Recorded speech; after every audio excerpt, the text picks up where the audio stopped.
Hello everyone. My TV remote has been acting up with some buttons unresponsive, which is incredibly frustrating. This remote was completely dead, no matter how many times I pressed the buttons or even resorted to the classic remote smack maneuver. Then I try pressing the buttons again, but still nothing happens on the TV. But in this video, I'm going to show you how I brought this remote back to life, all with a simple DIY fix. As you can see, the buttons feel fine, but the signal isn't getting through, leading to a very frustrating experience. First, I'm going to start by inspecting the remote, especially the battery compartment. It's always good practice to check the batteries, even if you suspect a deeper issue. I'm using this small screwdriver to carefully remove the battery terminals. These often corrode or bend over time, leading to poor contact, so I'm removing them to ensure they aren't the problem.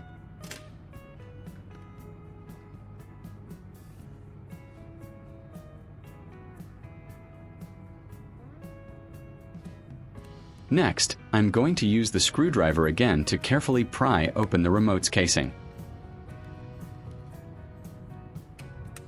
It's important to be gentle here to avoid damaging the plastic clips or internal components.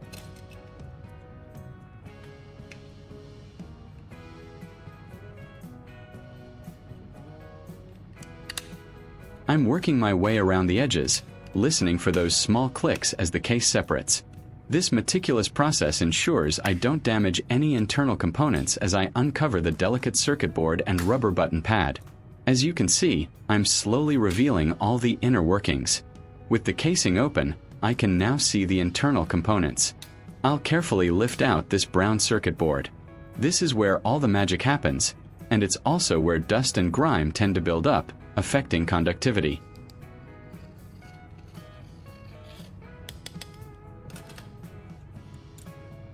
Now, I'm separating the rubber button pad. This rubber pad has conductive material on the back of each button, which makes contact with the circuit board when pressed.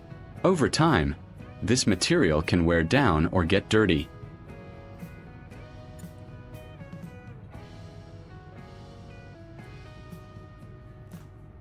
Now that I have the circuit board exposed, I'm going to perform a crucial cleaning step.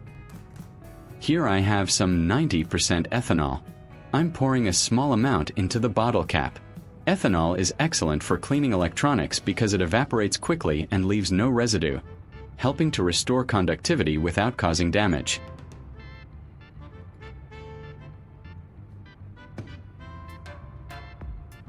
I'm taking a cotton swab, dipping it in the ethanol, and starting to clean the circuit board.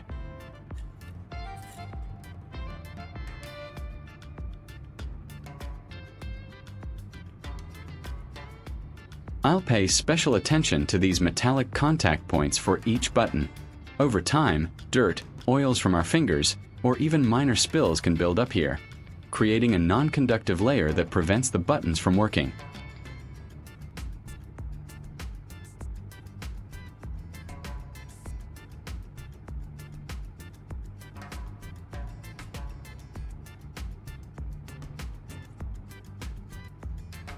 Cleaning them thoroughly will restore proper electrical contact. Leave a comment below and let me know which country you are watching from. I'd love to hear from you.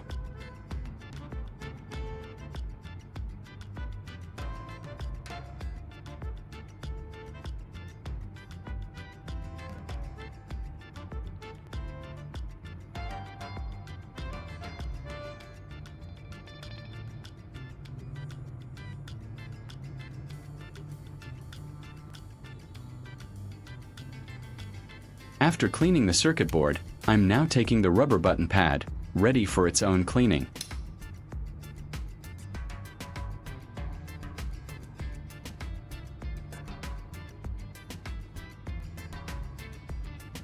This part also collects a lot of dirt from regular use.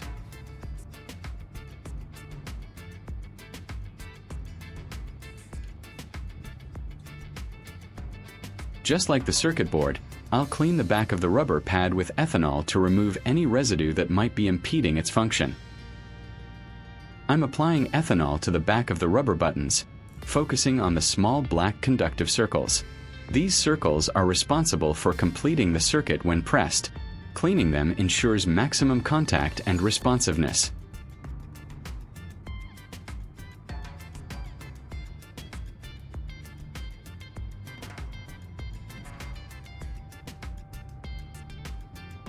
I'm making sure to get into all the nooks and crannies.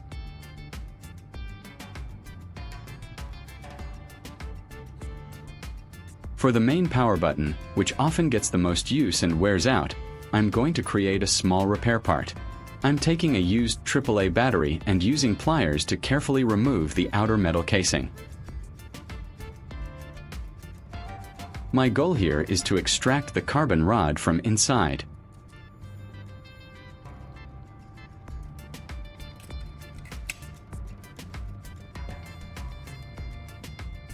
After peeling off the metal shell, I used a utility knife to cut off the plastic inner shell.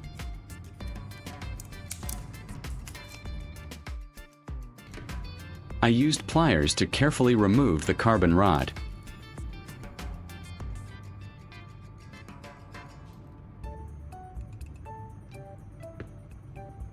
This carbon is highly conductive and perfect for repairing the remote buttons. I'm cleaning off any excess material from the carbon rod with a paper towel. It needs to be relatively clean for the next step.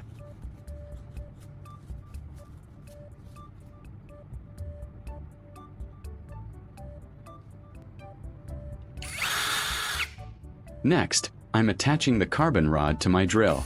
This is going to help me turn the rod into a fine powder. I'll then use sandpaper, running the drill against it, to grind the carbon rod down. The goal is to collect as much of this fine, black carbon powder as possible.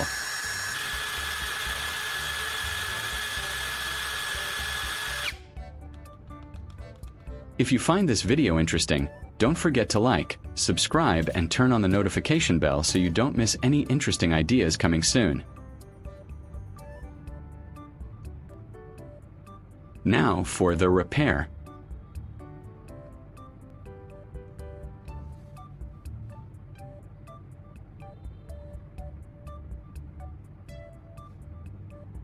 I'm applying a tiny drop of super glue to the back of the power button on the rubber membrane, where the conductive circle used to be. Using a utility knife, I applied the sanded carbon powder to the power button. This will provide a new, highly conductive contact point for the power button.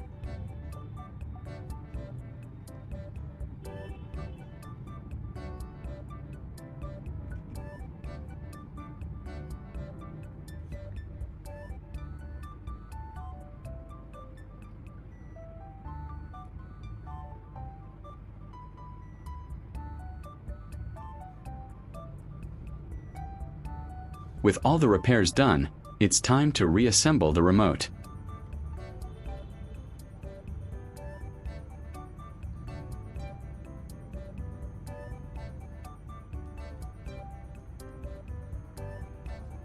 I'll carefully place the rubber button pad back onto the circuit board, making sure all the buttons align correctly with their respective contacts.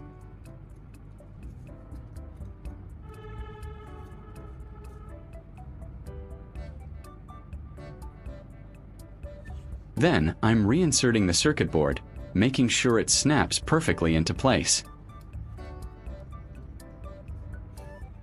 I'll align the two halves of the remote casing and gently press them together until they click into place. You should hear several small clicks as the internal clips re-engage.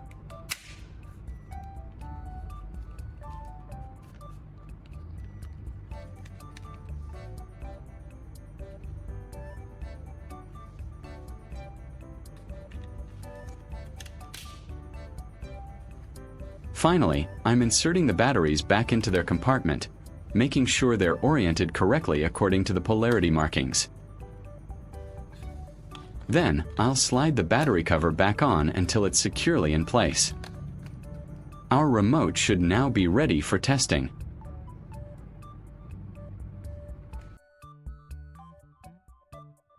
I'm pointing the remote at the TV and pressing the power button. And just like that, the TV turns on. The power button, which was completely dead before, is working perfectly. It's amazing what a little cleaning and a simple repair can do for a seemingly dead remote. I can switch channels, go through the menu, and even adjust the volume. All the buttons are working smoothly, just like new.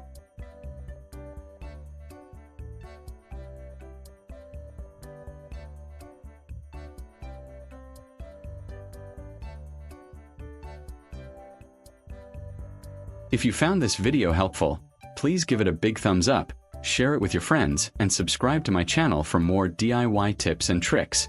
Don't forget to hit that notification bell so you don't miss any future videos. Thank you so much for watching, and I'll see you in the next one.